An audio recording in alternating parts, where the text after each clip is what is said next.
welcome back to Rams Up, your favorite LA Rams podcast. We are part of the Fans First Sports Network. You can follow us on our YouTube channel as well, at LA Rams Up. I'm your host, Mark. I'll be joined occasionally by my football gurus, Paul and Ian. Let's get to it. What's going on, Ram fans? Episode 632 here, and going to be a fairly brief episode. We're going to have a lot to talk about tomorrow night at the round table, so we're saving a lot of content for that.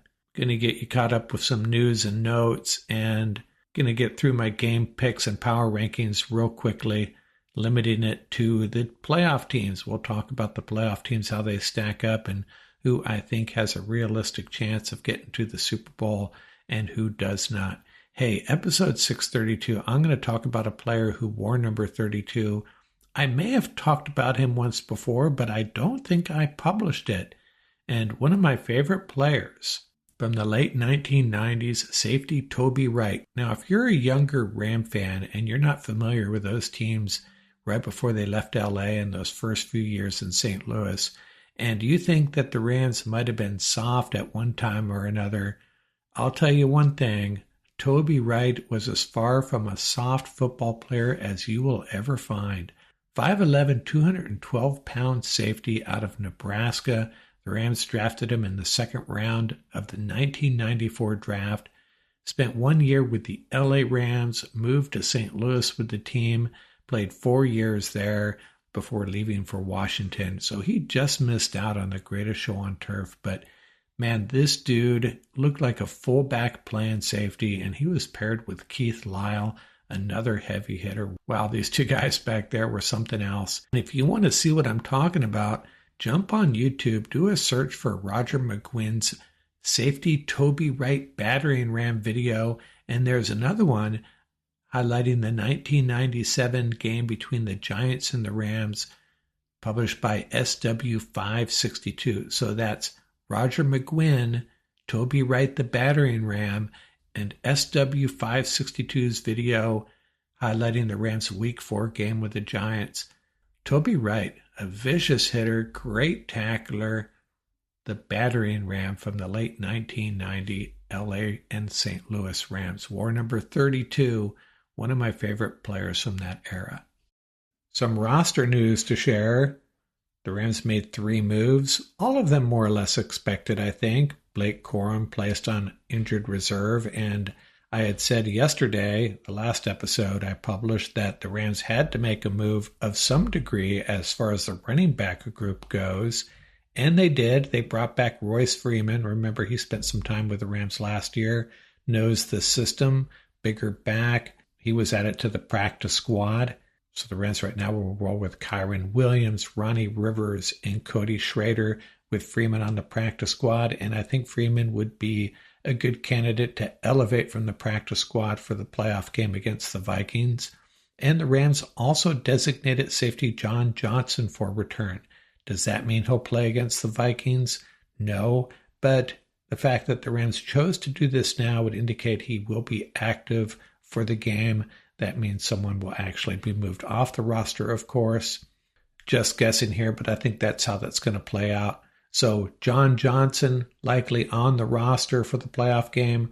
Royce Freeman on the practice squad, a good candidate to elevate for the game. And Blake Corum on IR.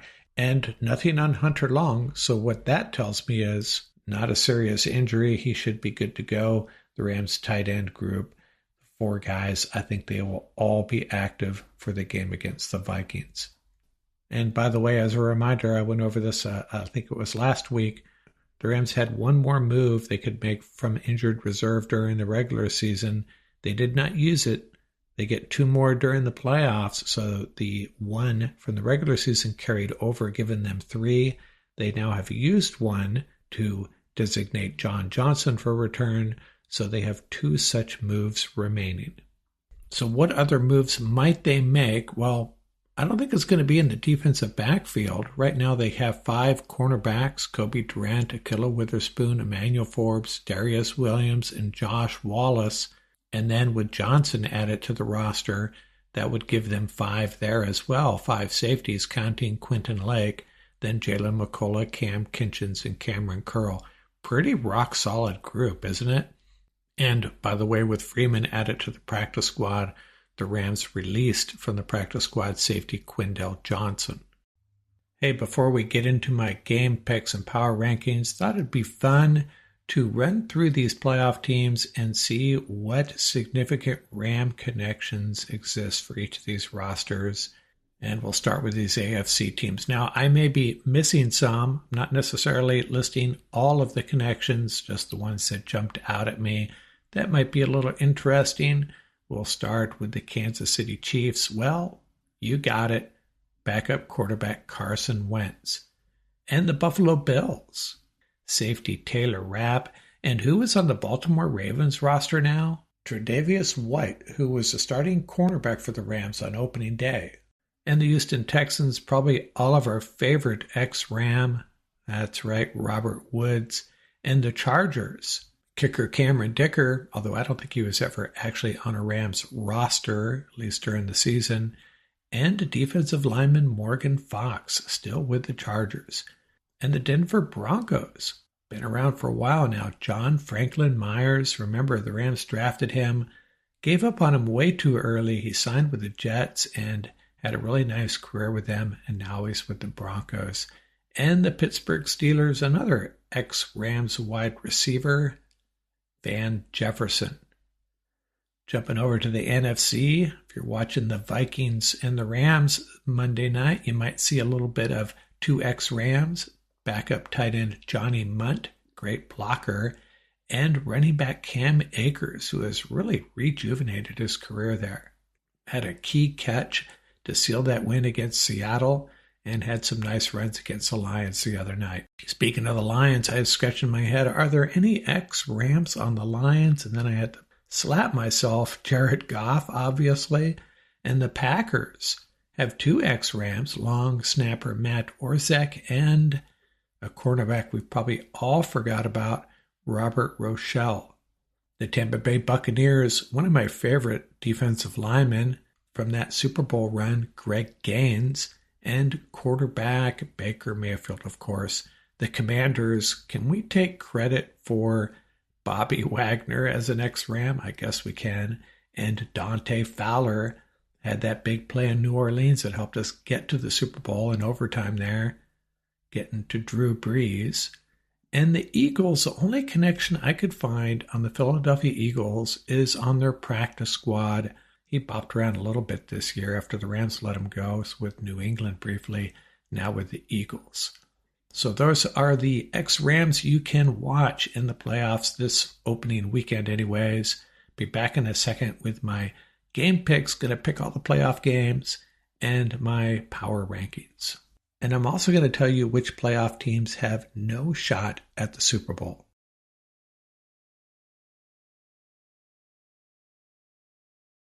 So with the regular season over, let's check in on my game picks. I went 11-5 in Week 18. Pete Prisco, for the first time in a while, actually bested me. He went 13-3. We both picked the Falcons, Packers, and Titans to win, so we went 0-3 there. I also got the Bills and Dolphins games wrong, so kudos to Pete for picking the Patriots and Jets in those 2 games. So my lead is back down to 10. I have a 10-pick lead straight up over Pete, picking at a 68% correct rate. And how do I see Wild Card Weekend playing out? Well, I'm going to take the Ravens over the Steelers, another AFC North bash. And the Ravens, they're just a much better team than the Steelers. I'm not counting the Steelers out, and I think that 10-point spread is crazy. Definitely take the Steelers and the points in this one, but I think the Ravens will win. In the game before that, the Chargers at the Texans. Chargers favored by 3, a road favorite in the playoffs. Texans just haven't been the same over the last few weeks. The Texans were my AFC Super Bowl pick, by the way. I picked the Texans and the Rams to meet in the Super Bowl, but I don't think it's happening. I'm going to take the Chargers in this one. I would not touch that point spread, though. The Sunday morning game, the Broncos at the Bills, another hefty point spread, 8.5 points for the Bills. The Broncos can play some pretty darn good defense, and Josh Allen better take care of the ball in this one. Let's look at it this way. The Bills are plus 24 in takeaway differential. Now, face value, that's a pretty good stat, and it's the mark of a good football team. In fact, the top 8 teams in turnover differential are all in the playoffs. Broncos, by the way, are plus 6. But let's look at this another way. The Bills have won a bunch of football games benefiting from takeaways. If that changes in one particular game, a playoff game, going to be in cold weather against a good defense, that could be enough to flip this game. So I would take the Broncos in the points in this one. The Broncos in the 8.5 points, but I think the Bills will prevail. The Sunday afternoon game, the Packers at the Eagles. Eagles 4.5 point favorites, and this is a tough one to gauge because, number one, Jalen Hurts in concussion protocol. I have a feeling he's going to emerge from that and play. Meanwhile, the Packers have lost Christian Watson. And if he was healthy, I would be all over the Packers. Packers still have a really good group of wide receivers. Both of these teams, by the way, move the ball on the ground really well, and they both are really good at stopping the run. So something's got to give in this one. I'll take the Packers to cover, but I still think the Eagles will win at home. And this is probably, for me, the diciest game to pick, the most difficult game. And then we have Sunday night, the Commanders at Tampa Bay. This could be a crazy, wild, entertaining game. And hey, that's why it's on Sunday night. Two really fun quarterbacks, Jaden Daniels versus Baker Mayfield. This is just great TV. Bucs are favored by 3. If it's close and Jaden Daniels has the ball in his hands, I think the Commanders are going to pull it off. But I think the Bucs are going to create some distance. They're overall a better roster. I was listening to some gentlemen talk about this game in the morning. The Commanders center, Tyler Biadasz, probably pronounced that wrong. Give me a break. He's working through an injury, an ankle injury, I think it is. And he's got to go up against Tampa Bay's big nose tackle, Vita Vea. Listed at 347 pounds. I think he's bigger than that. And that's going to be an issue for the Commanders then. It's going to be on Jaden Daniels. Really is. I think the Bucs win this game, and I wouldn't touch that point spread either. It's going to be too dynamic of a game. Who knows?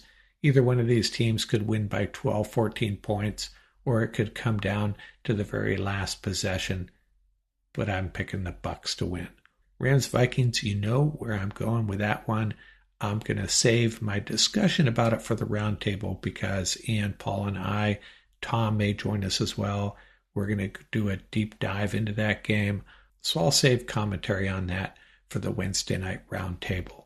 But I'll give you a hint here.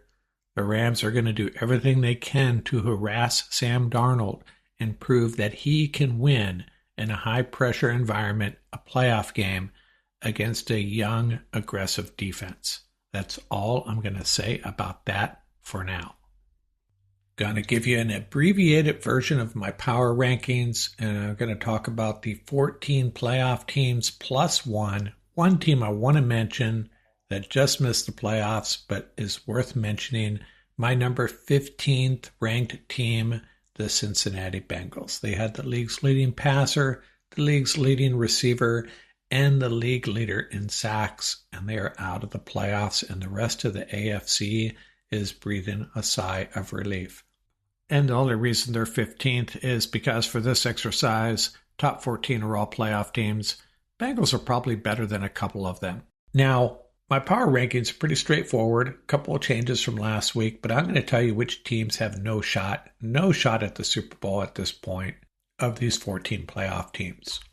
And whether a team has a shot at the Super Bowl does not necessarily correlate to their ranking. So what I'm going to do is I'm going to go 14 through 1 here, and I'm going to tell you if they have a shot. And you know what? If you have a shot at getting to the Super Bowl, then you have a shot at winning it. So we're really talking about who can get to the Super Bowl.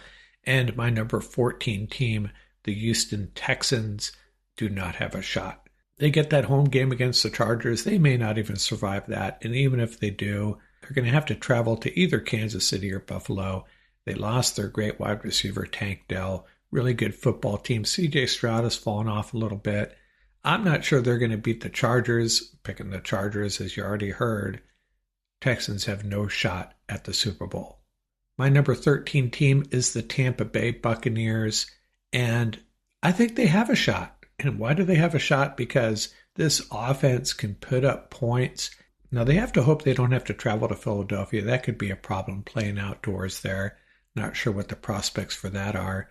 But with Baker Mayfield in this offense and some studs on defense, if this team's on, they definitely have a shot. And as a number 3 seed, there's a possibility they'll have 2 home games. So the Bucs, my number 13 ranked team, do have a shot at the Super Bowl. My number 12 ranked team, the Denver Broncos. You know, the rookie quarterback, I really love him, Bo Nix. But in the playoffs, first they're going to Buffalo. If they were to beat Buffalo, they're probably going to Kansas City. Just don't see it happening. So the Broncos do not have a shot. Number 11, the Washington Commanders. They have to get through the Tampa Bay Buccaneers. If that game was in Washington, I'd be taking the Commanders, but it is not. So can they win on the road multiple times with a rookie quarterback? And again, much like Bo Nix, well, I like Jaden Daniels even more. Is he going to get this team to the Super Bowl? I do not see it happening. They do not have a shot. And my number 10 team, the Pittsburgh Steelers, I don't think they have a shot at beating the Ravens. Well, they have a shot. They always have a shot, but I don't think they have what it takes to get to the Super Bowl. As the 6th seed, how many home games are they going to get? Probably 0. It's not in the card for the Steelers. My number 9 team and my number 8 team, the 2 teams from LA, number 9, the Rams, number 8, the Chargers, they both have a shot. They both have the coaching. They both have the quarterback. And the Rams, they have the culture. They've been there before. And the Chargers are building a culture. So, yes, they can definitely get to the Super Bowl. In fact, all of the remaining teams have a shot. My number 7 team, the Minnesota Vikings. That performance against the Lions really concerned me, though. My number 6 team, the Packers. Really good on both sides of the ball. Number 5, the Eagles. I'm betting against them, though. Don't think they can play consistently good football in the playoffs to get there, but they have a shot. And my number 4 team, the Ravens, of course they do. My number 3 team, the Lions, absolutely. My number 2 team, the Buffalo Bills. And my number 1 team, the Chiefs. Yes, they both have a shot. Do the Chiefs have a shot? That's almost a silly question, isn't it? They're probably going to be in the Super Bowl. It's almost unavoidable. Although I think the Ravens and Bills will have something to say about that. So that's my top 14 and the teams that really have a shot at winning the Super Bowl. And again, if you can get to the Super Bowl, you're going to have a shot, that's for sure. But I think some of these teams we can count out. That would be the Steelers, Commanders, Broncos, and Texans.